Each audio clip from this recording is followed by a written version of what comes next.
Good morning and assalamu alaikum. It is 10 o'clock and it's the 12th of January. You are listening to Inspire FM 105.1 FM and the show is the Urban Kube. It's an absolute pleasure to be in your company. Hope you are well, warm and winning wherever you're listening in from. Now, we are going out to the wonderful people, Luton surrounding areas, Peterborough's Salam Radio and Sheffield's Link FM. The Urban Kube show is a show that celebrates arts and lifestyle, where I get the opportunity to speak to some very interesting individuals about their journeys in life, be that around creativity or just extraordinary projects that they're doing, with the aim to get you guys motivated, inspired and involved. Now, my guest today is joining us via StreamYard. And you can actually catch the conversation on Facebook Live as well. If you've got any questions, feel free to add them on there and we'll be sure to read them out. If you'd like to leave any questions on WhatsApp, our WhatsApp number is 07779 481822. Now, my guest, mashallah, is joining us all the way from Birmingham this morning. And he is a very extraordinary individual. And we're going to be getting a bit of an interesting perspective on life, especially because this individual is an optometrist by profession and a mountaineer by passion.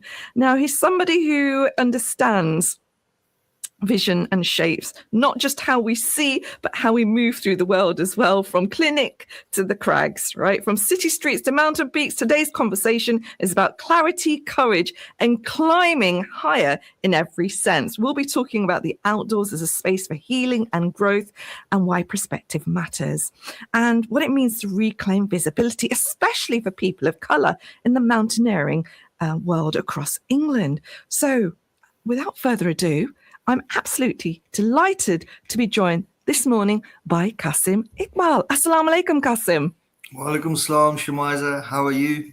I'm very well. How are you? Are you on flat ground, firstly? That's the question. Where are we speaking to you from? Are you on flat ground? Yes. Well, in Birmingham, there isn't much to climb, to be honest with you. So I'm at home, staying safe and staying warm. Now, you're somebody that likes to be a rather adventurous. When we were having lots of snow and trying to stay warm, we didn't get any of it in Luton, to be fair, which was rather disappointing. I had my kids kind of preparing themselves and they look out the window and there was nothing there. But Birmingham has been hit by it quite a bit, hasn't it? Yeah. Well, to be honest with you, we had maybe 2 or 3 inches. It wasn't terribly bad. But it made it quite difficult in terms of transport and things like that, you know, in terms of gritting, but nothing crazy, to be honest with you. I think Birmingham's at a plateau, so it's at a slightly higher elevation compared to a lot of the rest of the country. Maybe that's why we got snow. But Scotland and Wales got hit lovely and well, though, to be honest with you. Yeah. It sure did. Now, it didn't stop you, though, did it, from going for Definitely a climb? not. So where did you go climbing when the weather, this storm was kind of settling across the country? So me and a few friends, we decided. So there's this face on Snowdon called the Trinity face, and you get 3 gullies, and if they fill up with snow, then you can climb up them.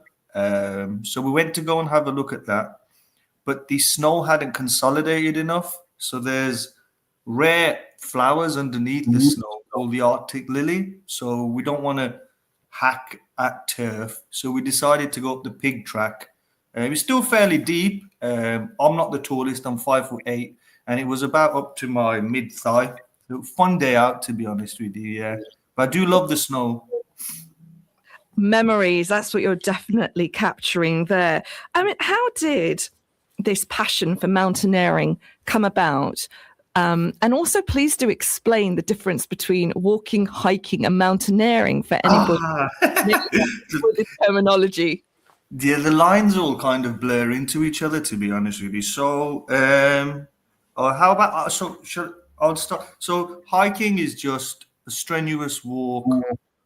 It could be maybe in a mountain area. It could be on rolling hills. It can be anywhere really. So anybody can do hiking. It's just a case of making sure that you've planned your route, you stay safe, you've got all the right gear, and you've let people know when and where you've gone and when you're coming back. In terms of mountaineering, so even there's different types. You've got high altitude mountaineering where you hike or climb anything over. Well, me and you did one, the Tubkal. That was a 4,000 meter peak, so that's classed as mountaineering. And then you get the other kind where it's technical mountaineering, where you would, the technical mountaineering kind of blurs into climbing because you have to now use ropes, trad equipment. So as you're climbing up a vertical wall, you'd place gear, you'd clip into the gear and you'd climb up.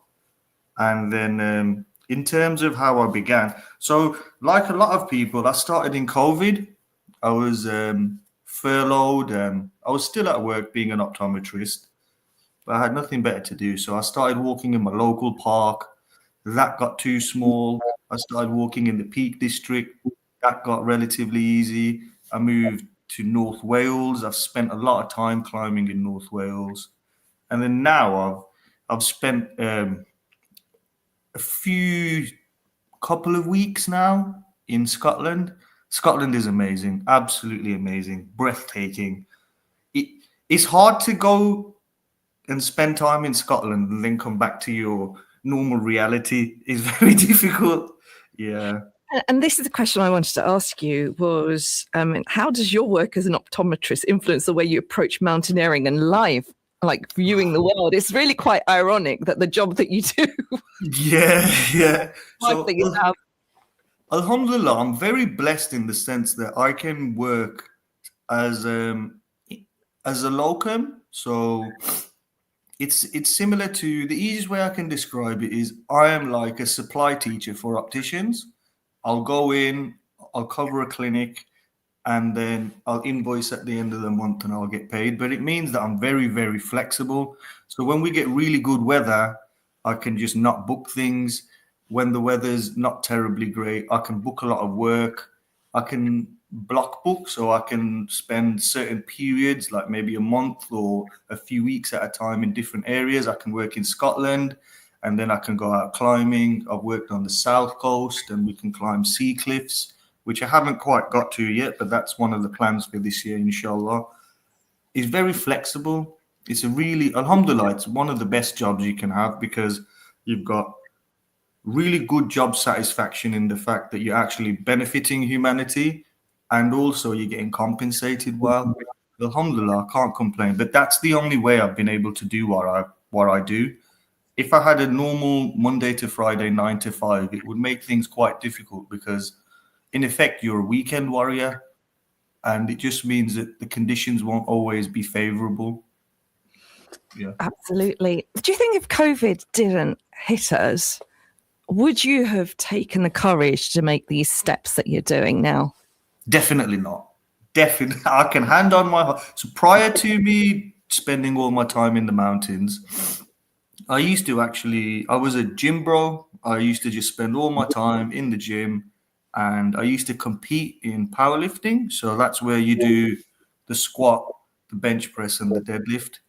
It was just in COVID, what happened was the gyms were all shut. So my younger siblings converted our cellar into a gym, but I just found that I needed to be outside.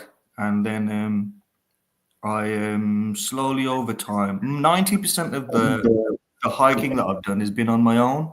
It's only been in the past 2 years since I met like-minded people that I've got into more the climbing and the more consequential kind of mountaineering kind of things, because you need people with you when I say consequential, I mean that if you step too far to your right, you're going to fall off a cliff. If you step too far to your left, you're going to fall off a cliff, if that makes sense.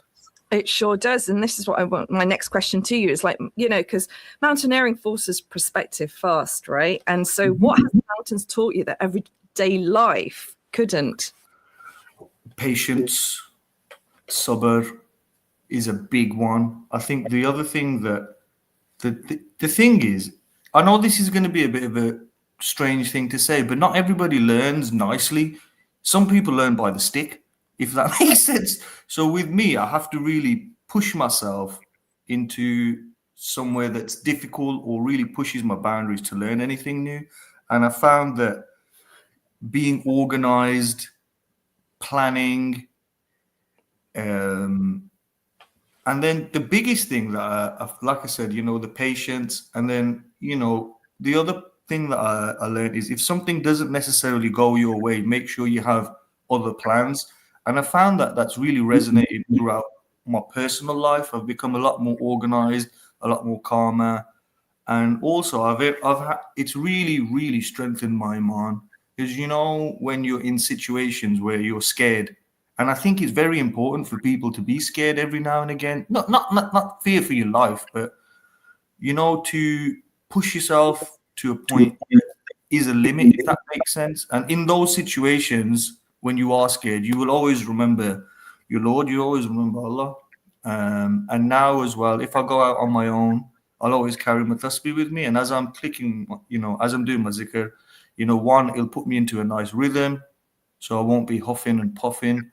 There's a lot that can be learned. I think the truth is that nature was the original gym, and there's a reason that it was created in the way that it was. And also, I think that with the rise of like capitalism and this focus on materialism, going outdoors, it's kind of a contrast to that. And I think that we as humans have a massive detachment to nature, and I think that's also where a lot of mental health problems come from. Absolutely. I, really applaud what you've just said. And I think it does allow people to kind of reflect and resonate and just sit with their thoughts as well. And do you think seeing differently is a skill we can all learn, even off the mountains? Perspective is key, isn't it? It really, truly is. I used to be a very negative person, if that makes sense. It would always be the glass is half empty. But you go outside, and sometimes a cloud will the sunlight will burst through a cloud, and it'll just put the biggest smile on your face, and it just makes you realize you don't need a lot to be happy, and you don't need to put up with the the rules that society puts on you. There's other ways to live without having 6 Mercedes on your front drive and living in a mansion. Happiness is a choice, I would say. But that's a very courageous choice that you're taking, and it kind of it is that vision that people want to aspire to, the 6 Mercedes. So, yeah. But it takes a lot of courage to kind of live differently and see a different perspective. And, you're very blessed, I feel, quite privileged. You pushed yourself to be outdoors, but there are many people that may have not taken that step just yet. So what would you say to them? I would say to anybody who wants to get out and they find that they're struggling to meet people, number one, there's a lot of organizations out there. So I'm not affiliated with anybody personally. I do find that there's a lot of, there's a club called Ashton Hiking Club. They will take people out for free. There's also Muslim hikers who have done amazing things for the outdoor community. I even do so through Muslim hikers. They set up it's kind of like a pathway with a lot of other outdoor groups for minority ethnic people called the Walk Together Pathway. So they've even managed to put me on mountain leader training. So it will mean that I've got some assessments and things this year, and then I'll be a fully qualified mountain leader. And it means that I'm now qualified to take people outside, But if you want to do it on your own, literally just start off walking in your local park. There's lots of trails all over the UK. It doesn't need to be mountains. I started off in my local park, and I was so unhealthy. I used to get cramps walking like 10, 15, 20, like maybe a mile or so. And now I've got a 20-kilo bag. I've got all of my ropes and everything, and I'm flying up. I think you just have to be patient with yourself, is what I would say. Small steps. And also, it's important to be kind to yourself because you're not going to one day wake up and run a marathon. It's always small steps. And that's the other thing I've learned from the mountains. You know, you don't need to be mean to yourself. It's not going to work. You know, this hard faced, you got to do this, and what do they call it? Toxic masculinity, all of that nonsense. Be kind to yourself, be kind to other people.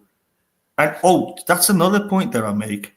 I've never experienced any negative reaction from anybody that I've ever met personally in the outdoors. I only ever get that driving into Birmingham town centre. People drive like lunatics. But outdoors, no. So find local people and get out. I get out with my parents sometimes. We're planning to do Ben Nevis in March, April time. So get out with your family. You know, you'll just have a better relationship with your siblings and your family members if you take them out. You go for a walk. You'll find that you can talk about things and clear your head. It's just it's a natural thing to do. This is what I try and tell people. That's why Allah gave you legs, you know. Use them, right? Absolutely. Yeah. You know, our body is an amana, and Yeah.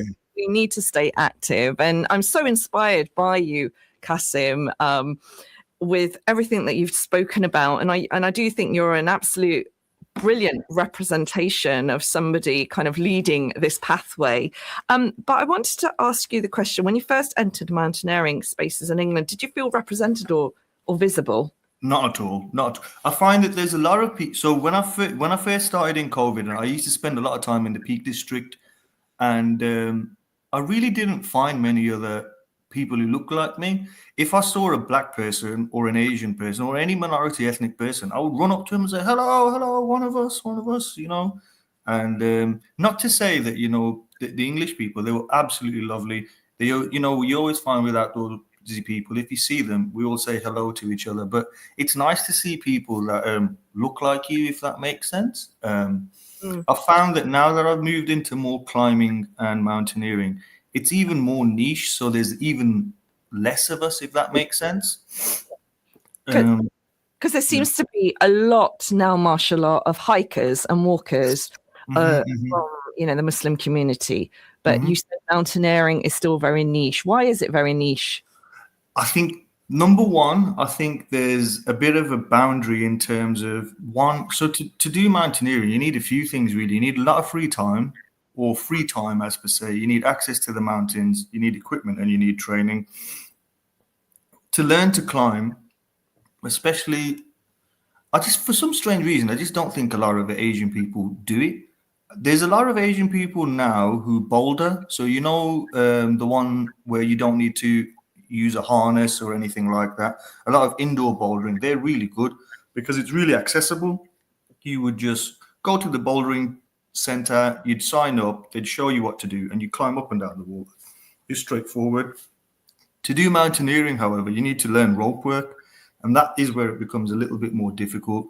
The easiest way to learn, I would say, is to go into your local climbing wall and they will teach you everything. But even then, there's a certain amount of anxiousness or apprehension. You know, I don't know what I'm doing. It was something that held me back.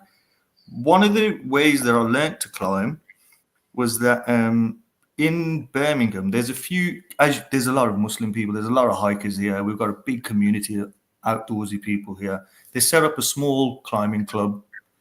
And we meet up on Tuesdays at 7:30. It's a gym called Red Point. So if anybody's free, feel free to come down. We'll show you everything.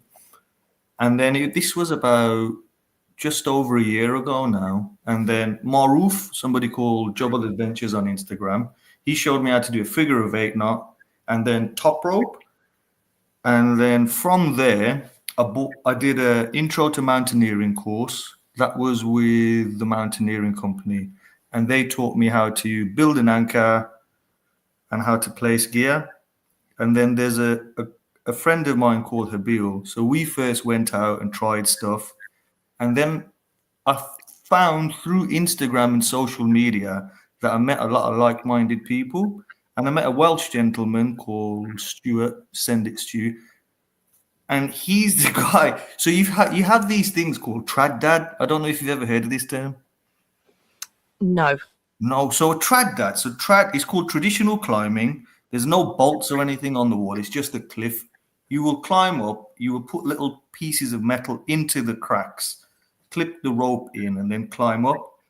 And me and him have been climbing together now for, I think, not too long, about one season. So I first started climbing outdoors about a year ago, and now I'm a lead climber. So it's a case of finding like-minded. You learn from. It's kind of like an unofficial apprenticeship, if that makes sense. You need to climb and be a second for somebody, and then over time you learn.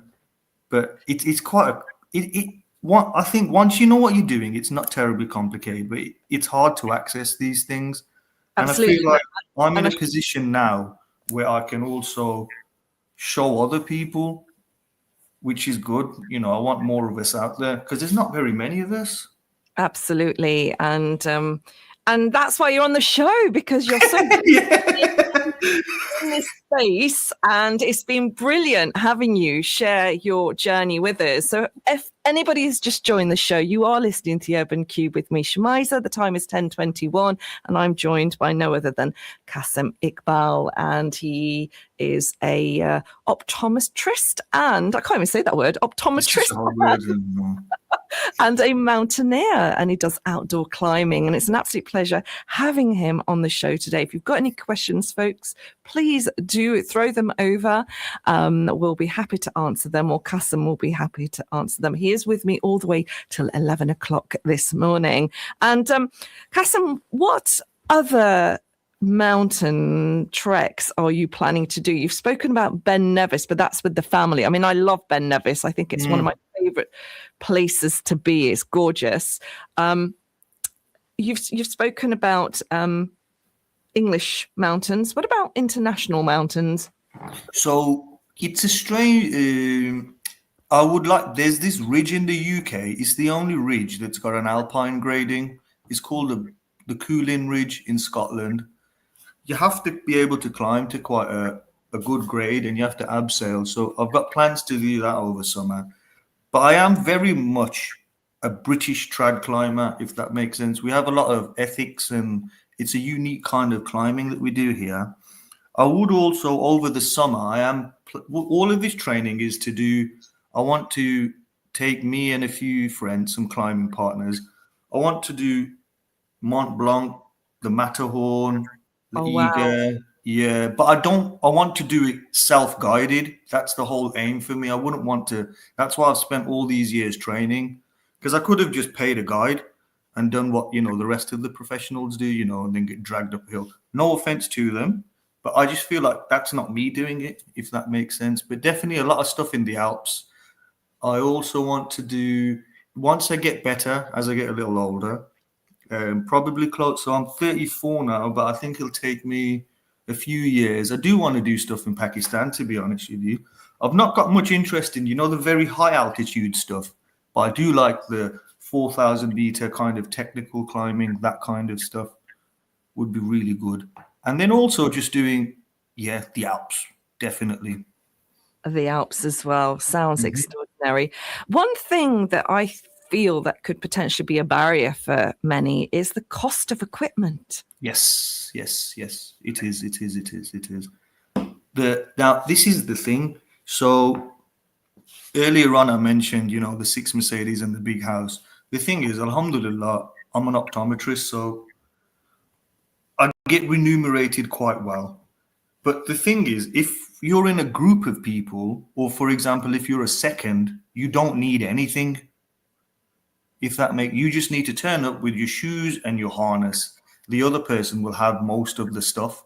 And this is why it's good to do things in a group, because a group of you can pool in together and buy the gear. Now, the thing in summer mountaineering, it's not too bad. You will just need a trad rack, which that'll cost the best part of maybe £1,000-ish. Ropes are about £200. I use 2 ropes now, just because it's a little bit safer. But then you keep those things, they last for a long, long time. The issue where it becomes very expensive is winter mountaineering. Boots are expensive, ice axes are expensive. But I've bought an ice axe secondhand, and my boots are secondhand. and I've been okay, alhamdulillah. And this is the thing, you don't want to invest all of that money without knowing that you actually like it. So there's a lot of places in the UK where you can actually rent a lot of the winter equipment. If you're doing stuff in Wales, there's a place called Plasy Brenin. They will allow you to rent boots, ice axes, crampons, a lot of winter technical equipment. Similarly, in Scotland, there'll be a place called Tiso or Tiso. I'm not sure how you say it. You can rent equipment from those guys. But equally, there's a lot of places you can buy it secondhand, and it's quite good. I wouldn't buy climbing specific equipment, like, you know, some of the slings and things. But if it's made out of metal, you can buy it secondhand and it should be safe. But equally, get it checked by somebody local who is knowledgeable. Thank you for that advice. We are heading to a break, folks. Qasim will join us straight after this. Assalamu alaikum. This program will continue after the break. Continue listening to Inspire FM. Inspire FM. Inspire 105.1 FM.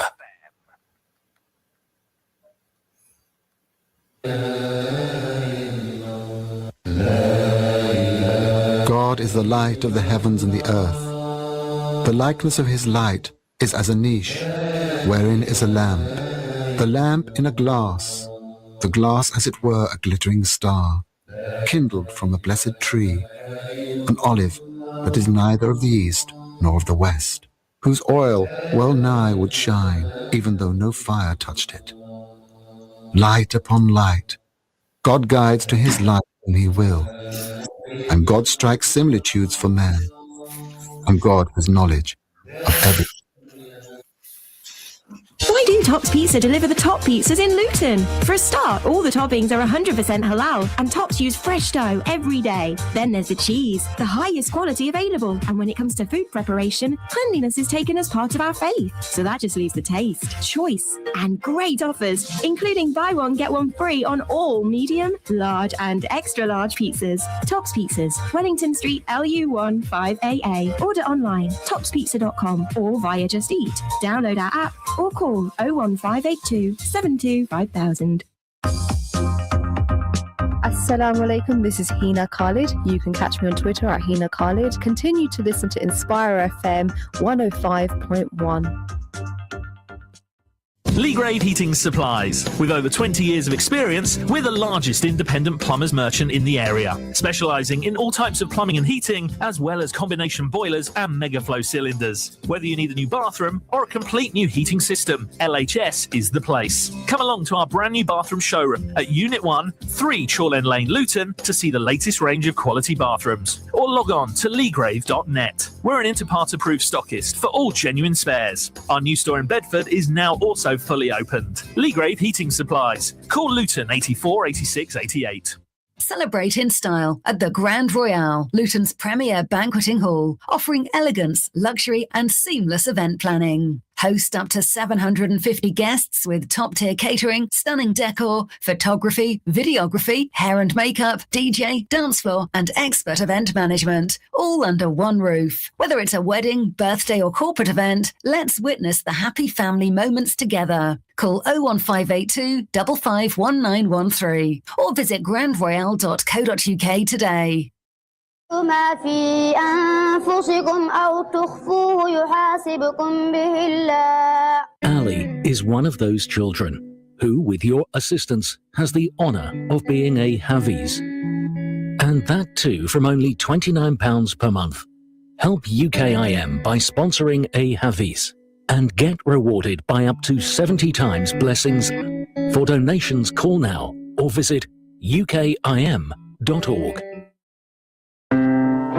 होशियार रहें, कुछ लोगों ने fraud का एक नया तरीका अपना लिया है। वो आपके घरों पर इंस्पायर एफएम और दीगर चैरिटीज के नाम पर चंदा मांगने आते हैं। इनको कुछ भी देने से पहले इनका आईडी कार्ड या फिर इस चैरिटी से राब्ता करके तसल्ली कर लें कि कहीं आप गलत शख्स को रकम तो नहीं दे रहे। Inspire FM community awareness message.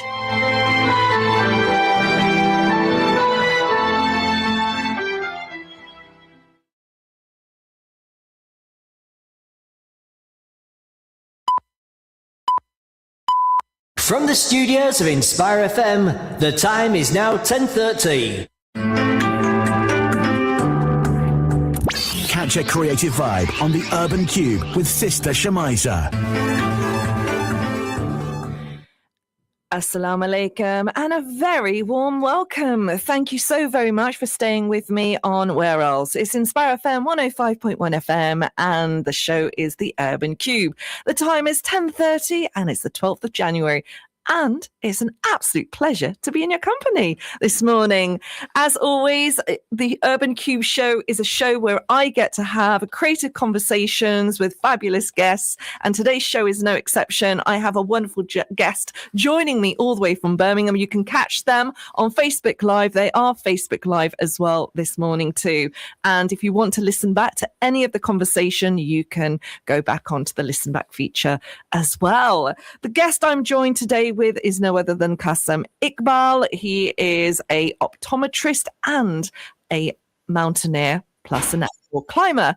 He's joining us this morning and it's been great listening into the conversations that we've had and really putting a real interesting perspective on life and the outdoor world. Qasim, thank you so very much for joining us. Thank you for having me on. It's been a pleasure learning about the world of mountaineering and also about the benefits of doing that. And, thank you for sharing with me the fact that it's a very unique, niche space, especially for Asians, South Asians and Muslims too. So you're really trailblazing and paving the way for this area.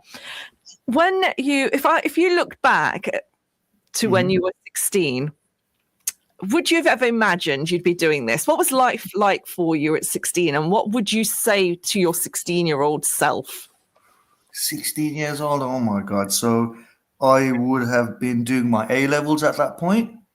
And I can hand on my heart say it was probably one of the most stressful times of my life because I've always been quite academic. So my dad is he's a scholar, in effect. He teaches Maliki fiqh and Akida and that kind of thing.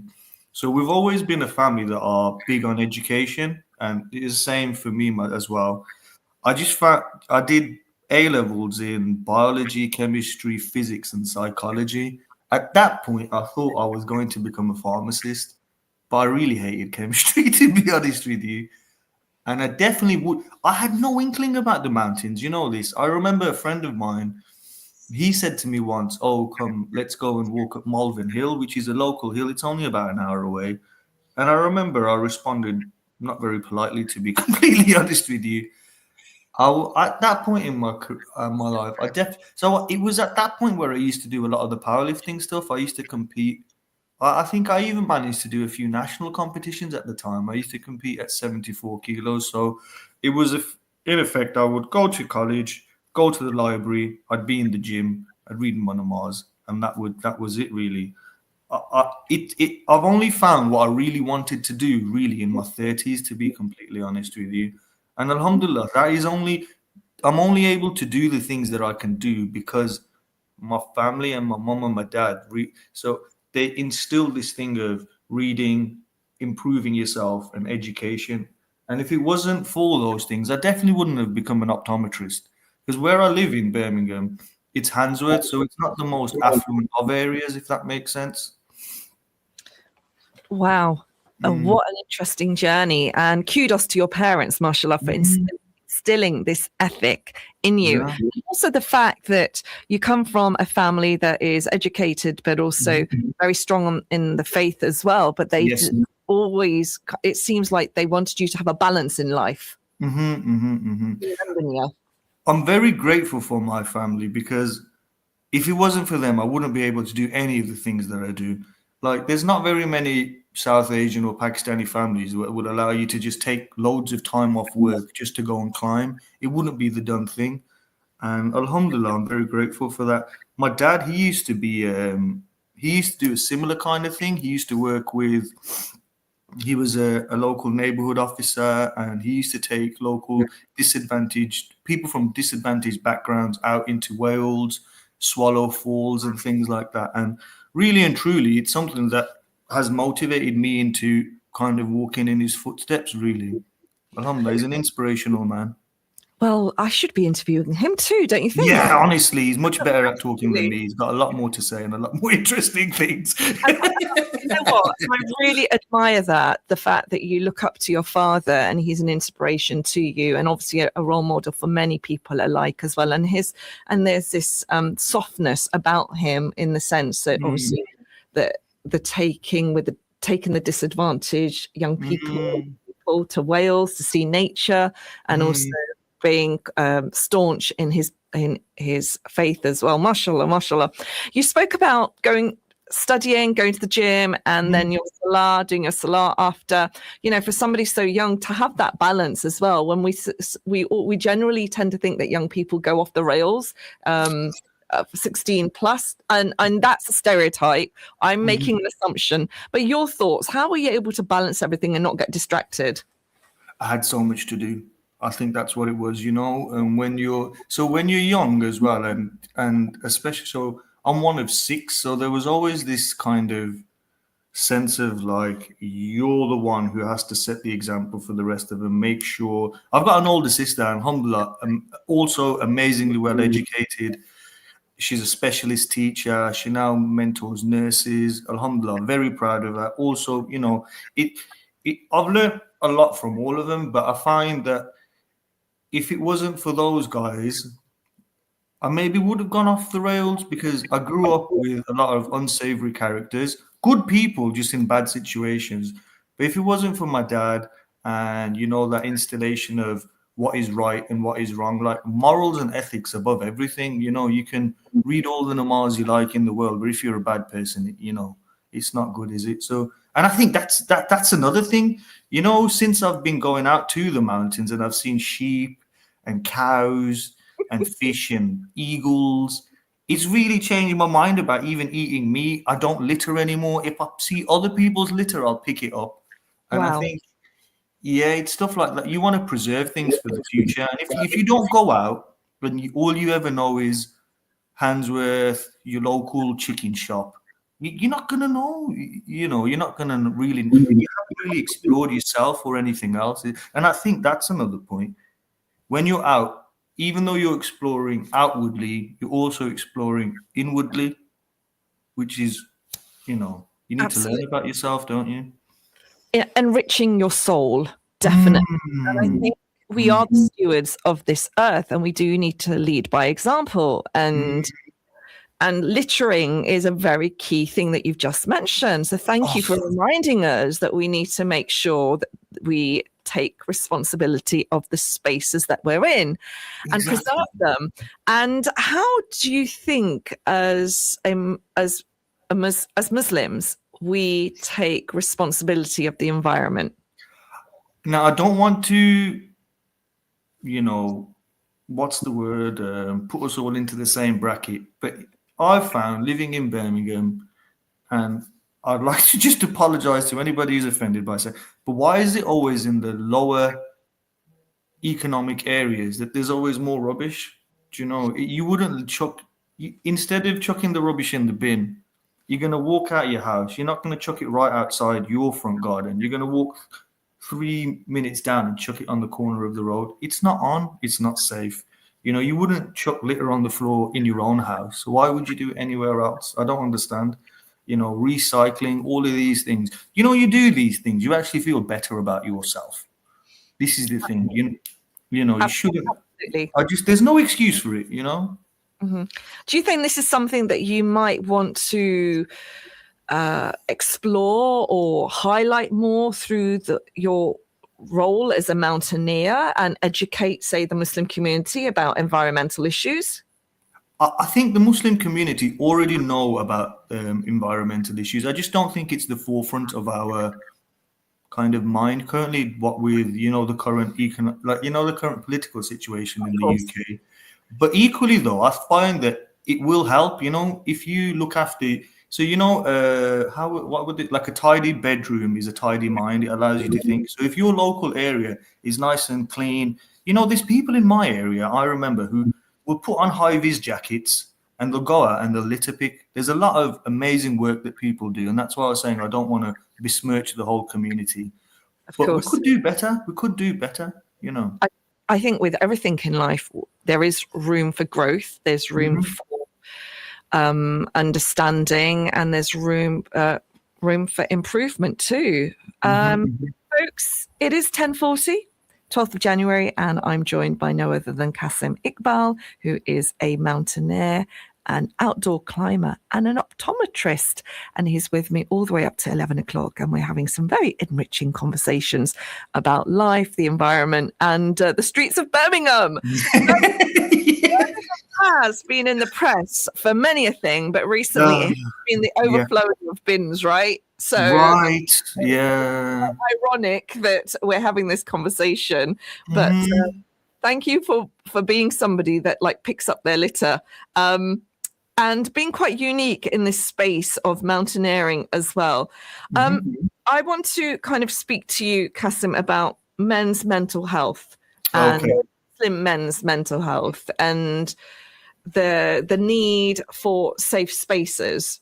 Do you feel there is a need for that? Do you feel that you have an opportunity to kind of, have conversations around your mental health, or others that may want to talk about it?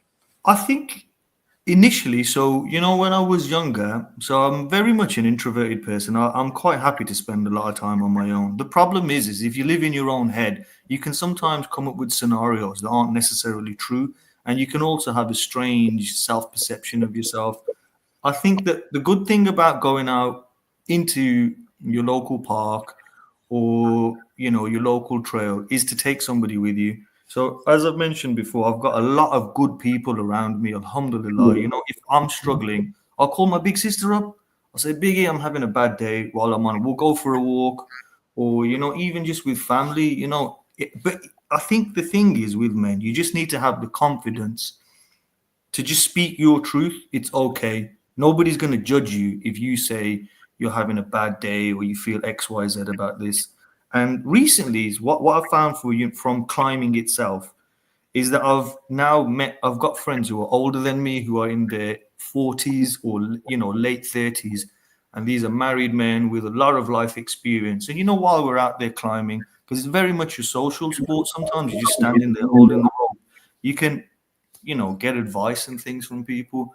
But I just think you just need to get out and, speak to each other. That's all it is. Absolutely. Speak to each other. Such a simple thing, but for some people, quite a tricky thing to do, but thank you for reminding how important it is. Folks, if you've got any questions to ask Qasim, please feel free to do so. 07779481822. He is Facebook Live as well. He's waving to the camera, so you can actually catch him on Facebook Live, which allows you to kind of re-listen to the conversation as well. Qasim, it's been an absolute pleasure having you join us today. And I wanted to kind of now go back to your role as an optometrist. It would be very interesting if you could kind of explain what that actually entails. And if there's any young person listening into the show or somebody who's wanting to go into this line of work, what's the best way to do so? So, number one, I would say to you, if you're somebody who's quite academic, if you want a job that's rewarding and flexible, and you're also good at speaking to people, this is the best job for you. So from what I understand now, because I think I qualified like it's been a little while. I think I've been qualified now 11 years. So you would need a certain amount of GCSEs, the usual, I think it's like just enough to get onto the courses for doing. So you really want 2 sciences at A level. Really, you'd want to do either maths or physics, biology for sure. You can do chemistry if you'd like, but you could do something else to make your life a little bit easier. I didn't know, and that's why I did all the sciences, and it made things quite difficult at the time. And then you just apply to uni. You don't need to do any specific, for like medicine and dentistry, you need to do a UK CAT or an MCAT. We don't have that. And then you would apply to, I think there's about 10 optometry schools in the UK around that, from what I'm sure. They're dotted all over the country. And then you would, from what I understand now, it's a 4-year course. And then you have a year called a pre-reg year, where you would, there's a lot of you have to work through a logbook and you have to see certain cases. A professor or an assessor will come and watch you do a mock eye test, contact lens fitting, hard contact lens fitting, just to make sure that you're safe to practice on your own. And then once you qualify, there's actually a lot that you can do. You can become a locum like me. You can become specialist optometrist, where you work with people who've had disfigured eyes, and you can fit specialist contact lenses. You can go into hospital and work with the ophthalmologists, and you can do medical retina, where, you know, people with diabetic retinopathy, where they've got bleeds and things in the back of their eyes. There's scope for a lot of work, and equally, you can also work abroad. So the job can be international if you'd like. But I can't recommend it enough, honestly. If it wasn't for that, like I said, I wouldn't be able to do what I do. So alhamdulillah for everything, you know. And you have a wonderful work balance life, and this clearly it shows. And I think this is what we need more of in our life, right? To be able to afford our lifestyles, but you have to work to get to that point, and you still have, and that's where you've been able to do that. What are your goals for 2026 and beyond? Do you have any? For 2026, if we're completely honest. Hello? Oh, no, I can hear you. You just went. Yeah, so if I'm completely honest, and I am that way, so for 2026, so I would like to continue climbing at a harder grade. I would like to improve my climbing. I would like to continue. So I've been looking into maybe finding my own practice so somewhere in Birmingham or around the Midlands where I can have my own clinic. That will make life a bit easier for me, and I think it would be a nice challenge. I would also like to get married at some point, so that's another big one. That's me being honest. I just need to find somebody, and then that's it. More mountains, more climbing. So, okay, so brother, you have it all on a plate. You've got your life planned out. So why is the Rishta thing a little bit tricky for you right now? I don't know. Hello, Alim. So when you come back on 2027 on my show, there should be two of us. Both of you joining. Wonderful. It's wonderful. Is it getting easier? You can ask me anything. Is it getting easier or is it getting hard for young people once they because for women, there seems to be a growing number of women that they work really, really hard. They get their career, they get their education out of the way, and then they start looking and they're finding that they're not being able to get that balance in the other half, that potential that they're looking for. Is that the problem? Same problem that men may potentially are having? What's going on? Because you've got to. Is it 34? Yes, I think there's just a disparity in what men and women want, really and truly. And I also think that sometimes we're not very realistic in what we want. And I also think that maybe sometimes we don't actually quite know what we want, because there's not the usual free mixing and dating, like as in the non-Muslim do, to find somebody.